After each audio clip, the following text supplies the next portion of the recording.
हरिओम प्रिय दर्शकों, यदि आपकी मीन राशि या मीन लग्न है तो ये वीडियो आपके लिए है। और इस वीडियो में हम जानने वाले हैं कि अब एक ऐसा परिवर्तन होने जा रहा है 44 दिनों के लिए, जिस परिवर्तन से जीवन में आपके अब बदलाव होने जा रहा है। और क्या बदलाव होगा, हाँ, पर यहाँ पर ये ध्यान रखना है कि ये 44 दिनों पर कुछ गलतियाँ हैं जो कि नहीं करनी है। कौन सी गलतियां हैं जो कि नहीं करनी और क्या प्रभाव जीवन में देखने को मिलेगा, ये सभी कुछ जानेंगे। 20 जून 2026 को मंगल का राशि परिवर्तन वृषभ राशि पर होने जा रहा है। वृषभ राशि ये शुक्र की राशि है और शुक्र वही ग्रह हैं जो हमारे जीवन में जो भी हम दुनिया में घर, गाड़ी, बंगला, लग्जरी, ये सब कुछ चाहते हैं, ये सभी कुछ देने वाले शुक्र हैं। उन्हीं की राशि वृषभ, और शुक्र को ये बहुत ही प्रिय राशि है। तो ये शुक्र की राशि पर गोचर करेंगे और मंगल को भी पुरुषार्थ का, लीडरशिप का और एनर्जी का कारक माना गया है। और जीवन में यदि आप कुछ बड़ा करना चाहते हैं, सफल होना चाहते हैं, बिना पुरुषार्थ के संभव ही नहीं है। इसीलिए मंगल जैसे ग्रह को समझना बहुत जरूरी है। मंगल का ये राशि परिवर्तन 20 जून से लेके और 2 अगस्त तक वृषभ राशि पर गोचर करेंगे। और वैसे भी मंगल का जो गोचर काल होता है लगभग 1 से 1.5 महीने के लिए होता है, परंतु कई बार ग्रह स्थितियाँ बदलाव होने की वजह से गोचर काल ज़्यादा या कम दिनों के लिए भी हो जाता है। देखा जाए तो मंगल का ये गोचर काल आपके जीवन में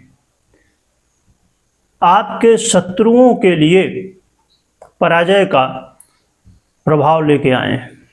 यदि आप शत्रु बाधा से परेशान हैं, और आज के समय में क्योंकि शत्रु बहुत शीघ्रता के साथ लोगों के बन जाते हैं, क्योंकि लोगों को इससे तकलीफ नहीं होती है कि वो आगे बढ़ रहे हैं या नहीं बढ़ रहे हैं। यदि आप आगे बढ़ रहे हैं तो लोगों को तकलीफ हो जाती है।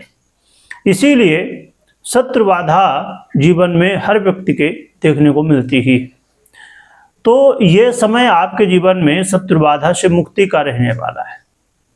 इसके अलावा यदि आप कर्ज में फंसे हुए हैं और कर्ज से मुक्ति चाहते हैं, इसके लिए भी ये समय आपको सहयोग करने जा रहा है। हाँ, कर्ज लेने से ज़रूर बचना चाहिए, क्योंकि ऐसी स्थिति में आप चाहते हुए भी कर्ज फिर लौटा नहीं पाते हैं।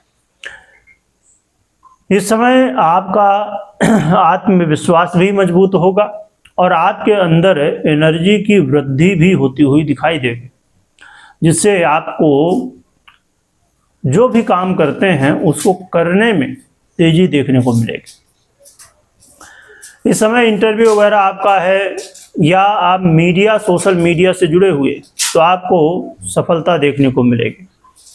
तो आप मीडिया, सोशल मीडिया से जुड़े हों या कोई भी ऐसा काम जो ऑनलाइन से जुड़ा हुआ, तो ऐसे कामों में आपको ध्यान देना चाहिए जिससे आपको सफलता प्राप्त हो सके।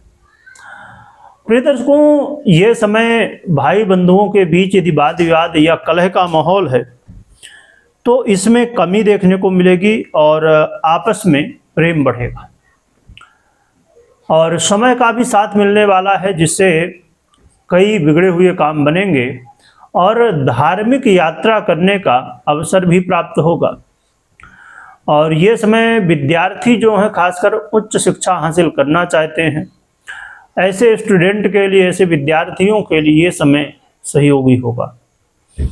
तो देखा जाए तो मंगल का ये गोचर काल आपके जीवन में कई क्षेत्रों में बड़े लाभ दे रहा है। यहाँ पर बहुत ही विशेष रूप से आपको ध्यान रखना है कि अपने स्वास्थ्य का ध्यान रखिएगा, स्वास्थ्य की समस्याएं ना हो, योग प्राणायाम करते रहिए, खान पान में संयम बरतिए, आवश्यकता होने पर डॉक्टरी सलाह भी लेते रहिए और धैर्य के साथ हर एक काम को करना है, जल्दबाजी नहीं करना है। क्योंकि इसमें जैसे मैंने कहा कि एनर्जी की वृद्धि होगी, पर कई बार जोश में रहना तो ठीक है, पर अधिक जोश व्यक्ति को गलतियां करवा देता है और उससे समस्याएं उत्पन्न होती हैं। इसीलिए आपको इस बात का विशेष रूप से ध्यान रखना है। और कोई भी निर्णय लेने से पूर्व आपको अपनी पर्सनल कुंडली विश्लेषण जरूर कर लेनी चाहिए।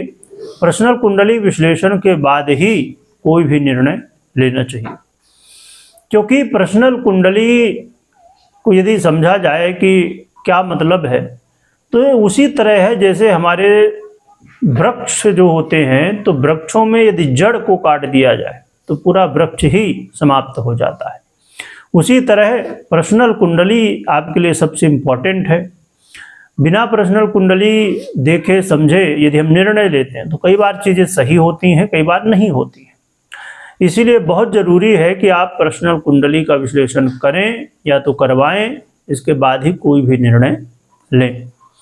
और एक विशेष रूप से आपकी कुंडली में मंगल की महादशा या अंतर्दशा इत्यादि चल रही है, तो ऐसी स्थिति में यदि मंगल अच्छी स्थिति में है तो आपको अच्छे परिणाम मिलेंगे, परंतु यदि स्थिति ठीक नहीं है तो यहाँ पर कई बार रिजल्ट नहीं मिलते हैं या दिक्कतें भी हो जाती हैं।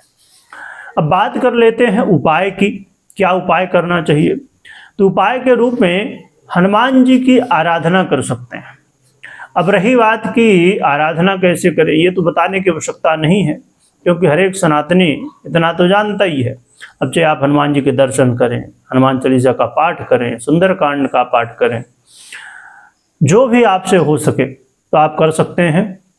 और इसके अलावा बहुत ही सरल उपाय यदि करना हो और प्रभावी उपाय करना हो तो आप 3 मुखी रुद्राक्ष भी धारण कर सकते हैं। तो ये उपाय हैं जो कि आप कर सकते हैं, इससे आपको सहयोग देखने को मिलेगा।